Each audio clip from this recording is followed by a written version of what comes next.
Hey guys, it's Steeljan here.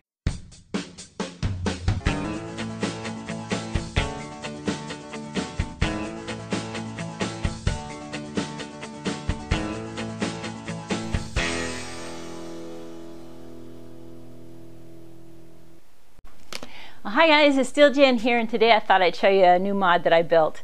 It's called, I'm calling it the Little Green Alien because I painted it green. I painted it's a little plastic box mod.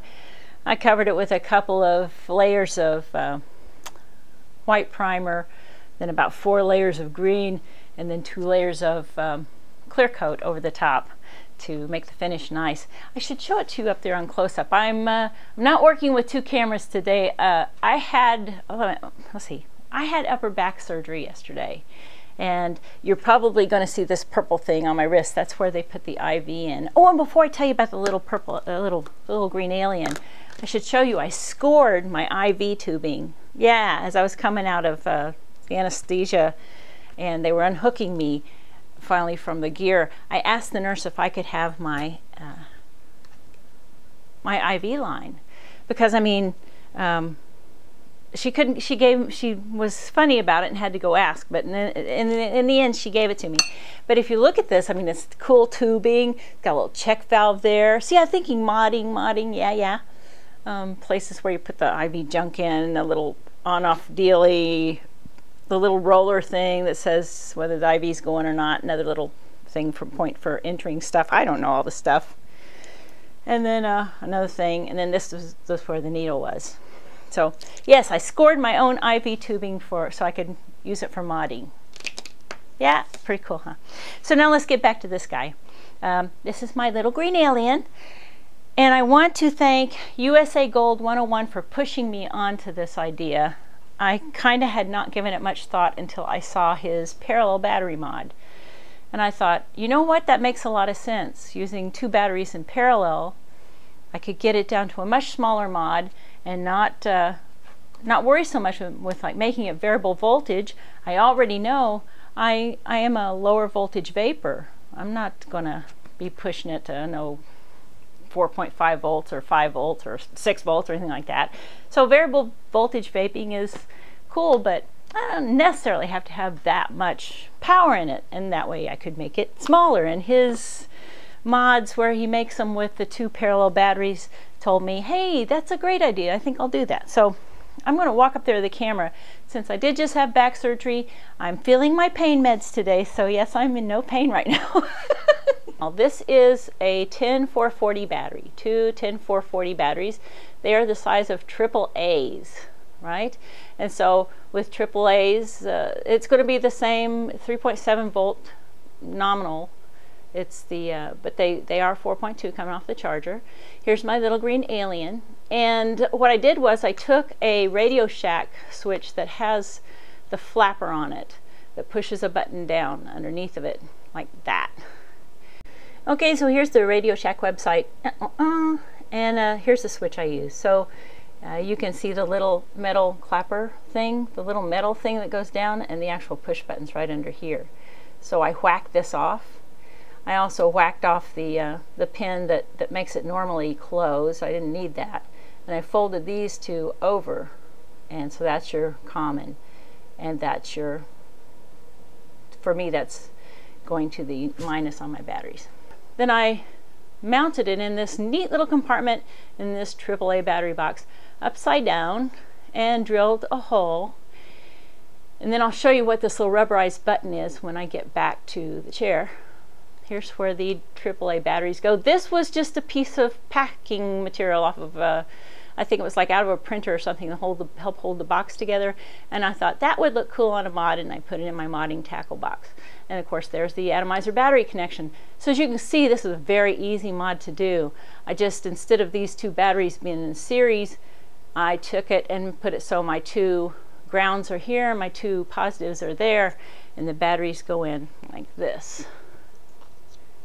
Right like this. So both of my positives are pointing to the left, and I use that same trick like what Dave Lego My Ears QC Associates uses about putting a piece of tape on my batteries so that they're real easy to pull out to charge them. So here we go. So it's just, you know, the switch goes to ground, and then the ground goes to this, and the ground goes, I ran a wire up to here, soldered everything in, and then epoxied this with my little washer. You know, I'm famous for using these little plain old washers. I used a smaller washer for this that I reamed out with a circular file. So that's all there is to the green monster, to the little green alien. Sorry, little green alien. I'll go back to my chair and show you how it behaves. Of course, I'll have to cut out all that chair switching back and forth stuff. It's just not professional. I thought it's professional. Oh lordy. So here we go. Oh, for the button, I told you I'd tell you about this button. So what I did was, I didn't even tell you the best part. This is waterproof. That's what I was shooting for also, waterproof.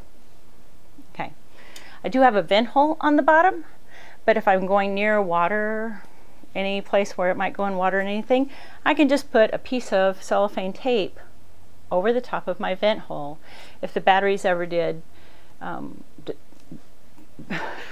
crap out and vent, that venting, hot steam and stuff would easily push the piece of Scotch tape off. You can tell with my pain meds, I'm not too coherent, but I think you can follow me. I tore up a remote controller. This one happens to be an old Dish Network controller, but I don't use Dish Network anymore. A couple of years back, I built HTPCs for the house, for every TV in the house, and we use off the air and Netflix. So anyway, I took one of the rubber pad, and you can see, hang on, let me show you this. You can see with these rubber pad things, when you push them, let's see how I can get this on the camera. Betsy, no bark. That's Betsy barking. The little nubbin pushes, right? I don't know if you're seeing this or not. You know, the little hard nubbin pushes, and usually that makes an electrical connection on a touch switch inside of it. But that's not what I wanted to do. I wanted to actually use that to push a mechanical switch.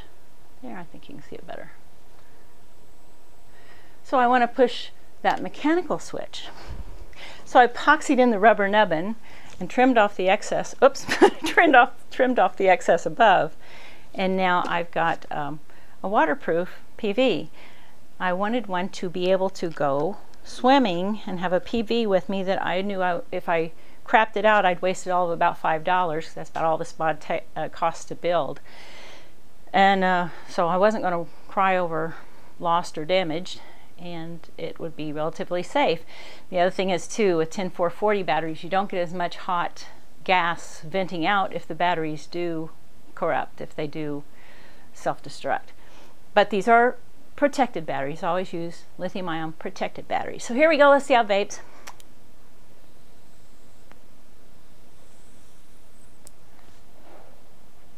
There you have it. I have not shot Fermentation Chiller Chamber 3.0. I will just give you advance notice that I was using Peltier cooling, and it was a massive fail.